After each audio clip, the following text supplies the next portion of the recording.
The Innkeeper's Wise Daughter, retold by Panina Shram from a Russian folktale. One day, many years ago, in a small Russian village, two friends, a tailor and an innkeeper, were drinking tea and talking about life. As their discussion went on, it became more and more heated. Each one claimed to know more about life than the other. Their voices grew louder and louder. Realizing that they could not settle the argument by themselves, they decided to bring the dispute to a wise nobleman, who often served as a judge in such matters. The two friends finished their tea in silence and set out to see the nobleman. When the nobleman had heard the case, he said to the two men, "Whoever answers these 3 questions correctly will be the one who knows more about life. What is the most powerful thing in the world? What is the fastest thing? And what is the sweetest? Return in 3 days' time with your answers, and I will settle your dispute." On his way home, the tailor decided on the answers to the riddles. He was confident that he had thought of the best possible answers and couldn't wait for the 3 days to pass. When the innkeeper returned to his home, he was worried that he would not be able to find the right answers. When his teenage daughter came into the room and saw his troubled face, she asked, "What's wrong, father?" The innkeeper told her about the 3 questions. She answered, "Don't worry, father. I will give you the answers to the nobleman's questions." When the 3 days had passed, the tailor and the innkeeper came before the nobleman. "Have you found the answers to my questions?" he asked. The tailor answered first. "The most powerful thing is a horse. The fastest is an eagle. The sweetest is honey." After the tailor had given his answers, the nobleman turned to the innkeeper. Then the innkeeper answered, "The most powerful thing is thought. The fastest is light. The sweetest is the love of a mother for her baby." The nobleman waited a moment to consider their answers and then said, "The tailor answered well. However, the innkeeper's answers were wiser." Turning to the innkeeper, the nobleman asked, "But tell me, how did you think of those answers?" "I must tell you truthfully that my daughter told me those answers," replied the innkeeper. "Since your daughter knows so much about life," said the nobleman, "I will test her further. Give her these 12 eggs and ask her to hatch them all in 3 days. If she does so, she will have a great reward." The innkeeper carefully picked up the eggs and returned home. That evening he showed his daughter the 12 eggs and told her what the nobleman had said. She took the eggs and noticed how heavy they were. "Dear father, these are hard-boiled eggs.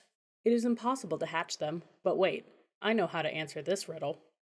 The daughter boiled some beans and waited 3 days, then instructed her father to go to the nobleman's house and ask permission to plant them in the nobleman's garden. "Beans?" asked the nobleman. "What sort of beans?" Taking the beans from his pocket, the innkeeper showed them to the nobleman and said, "The beans I want to plant are boiled beans." The nobleman burst out laughing and said, "Don't you know you can't grow beanstalks from boiled beans?" "Certainly," replied the innkeeper, "but if you think my daughter can hatch chicks from boiled eggs, perhaps you'd like me to plant these boiled beans in your garden." From the answer, the nobleman immediately realized how clever the innkeeper's daughter was. So he said to the innkeeper, "Tell your daughter to come here in 3 days. She must bring me a gift that is not a gift." The innkeeper returned home even more perplexed than before. When his daughter heard what she had to do, she laughed and said, "Don't worry, father, I know what to do." The next day, the daughter said to the father, "Go to the marketplace and buy a nightingale." This request puzzled her father, but he loved his daughter and knew her to be wise, so he did not question her. Instead, he went to the marketplace and bought a nightingale.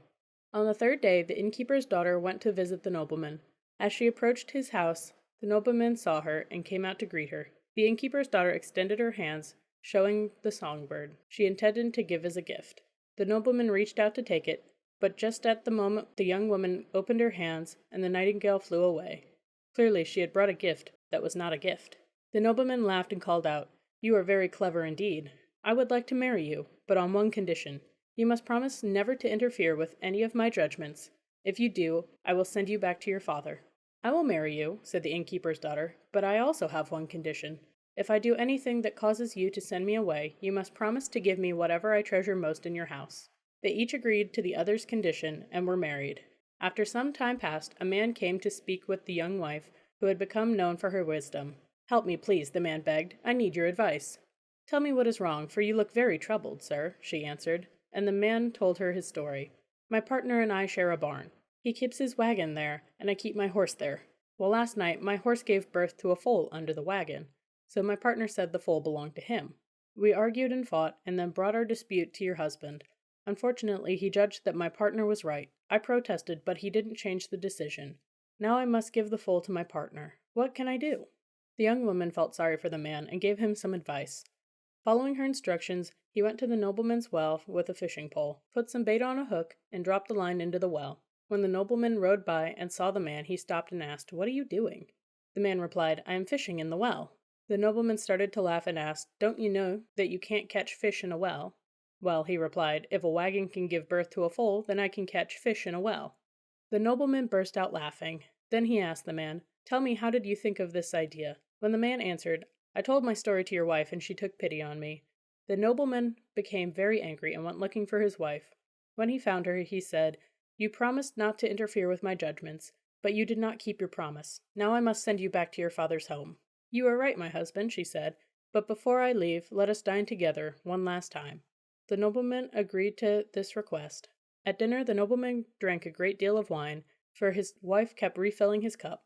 As a result, he soon became very sleepy. As soon as he was asleep, the wife signaled to the servants to pick him up and put him in the carriage next to her, and they returned to her father's home. The next morning, when the nobleman woke up, he looked around and realized where he was. "How did I get here? What is the meaning of this?" he shouted. "You may remember, dear husband, that you made an agreement with me," she answered. "You promised that if you sent me away, I would be able to take with me whatever I treasured most in your house. What I treasure most in your house is you, and that is why I took you with me." The nobleman laughed and embraced his wife and said, "Knowing how much you love me, I now realize how much I love you. Let us return to our home."